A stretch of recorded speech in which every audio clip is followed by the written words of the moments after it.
Let's get some insights in this story now. We speak to media and legal analyst Lionel joins us on the line from the US. Welcome, Lionel. Probably not much of a surprise then that when Donald Trump made these remarks, which did appear to be a slip, a mistake, depending on how you look at it. No surprise, though, the media, they were launched on him. I mean, they're all over him like a pack of wolves. Oh, well, that's the way it is always. Look, let's go through this, if we can, from step one. He said, quote, last night in Sweden. That was it. Last night in Sweden. They went berserk.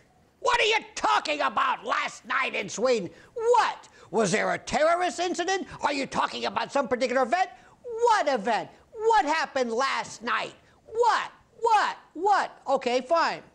Then he said, well, maybe I misspoke. Maybe I meant to say, last night I saw a program on Fox News. Aha! Fox News! There you go again. Fake news. And they jumped all over him.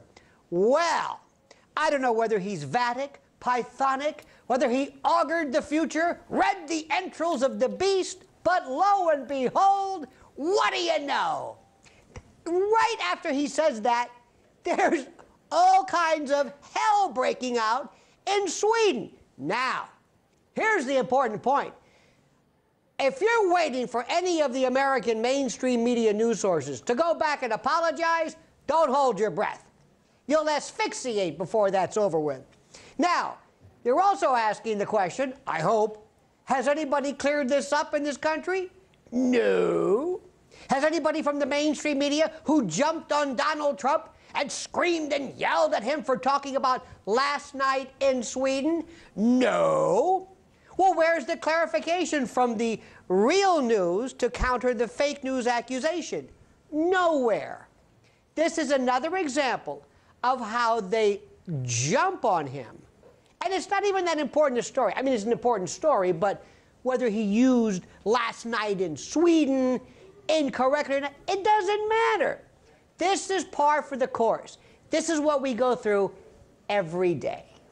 Wasn't this always on the cards, Lionel? Because Donald Trump, he was a great kind of emotive speaker, but he's not really the most, I would say, rehearsed. And he does like to go off on tangents. He ad-libs a lot.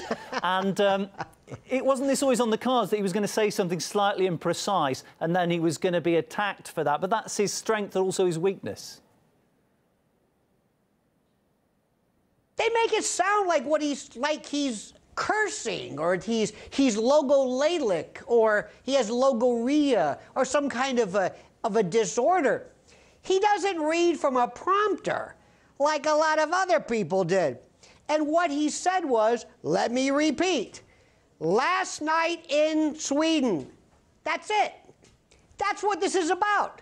Last night in Sweden. That's all he said. Do you think the media will become more forgiving with time, Lionel? Do you think they'll become more forgiving with time, or are they just going to constantly beat him up on this? Are you kidding me? Well, they think he's smoking something. Anybody who asks that question, are you kidding? He's only been in office for a month. This is going to be this resistance fatigue is setting in. They're doubling down because the mainstream media are in the fight for their life. This is an existential threat.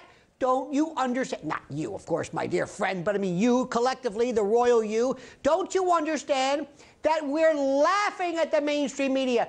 Donald Trump took the label fake news, which was supposed to be regarding him and his coterie of fake newsers.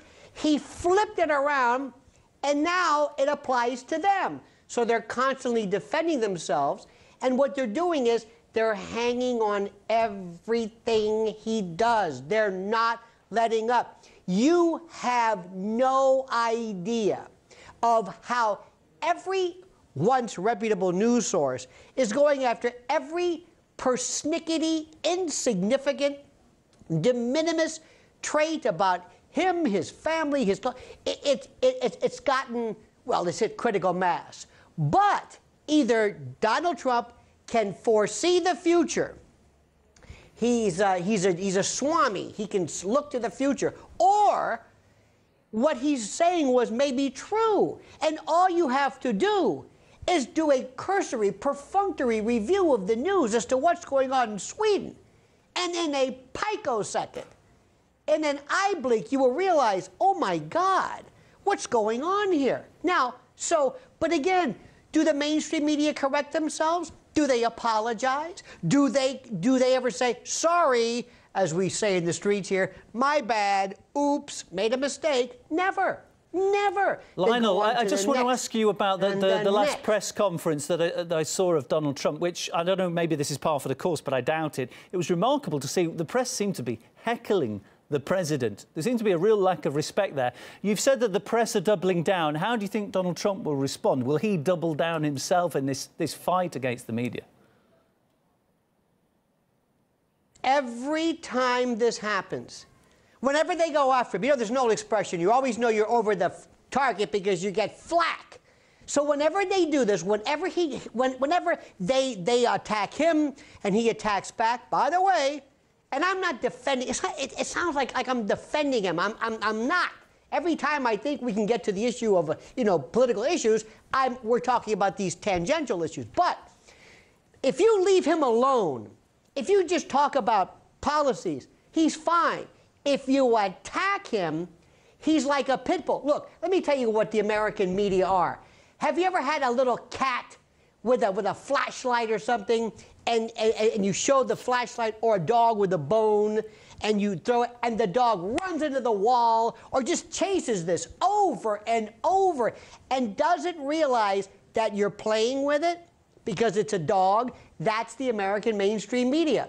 He drives them crazy. And what does he do? He uses his Twitter account and he punts over them so that I, a citizen, get the news from the president at the same time they do.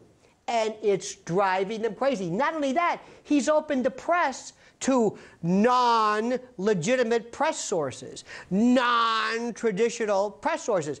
He is slapping them. I mean, it's funny because you got to understand, deep down inside, I know we're not supposed to say this, and the polls will show this, we hate the media.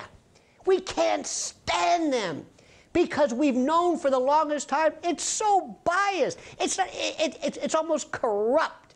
So what he's doing is he's exploiting this, much to my delight and the delight of my fellow Americans. Yeah, and I think there's a lot of people abroad as well, people who aren't directly involved, who are finding it highly entertaining for the time being, I should say. Entertaining as always, Indeed. though, yourself, Lionel. Thank you so much. Media legal analyst Lionel, my guest this hour. Thank you, sir.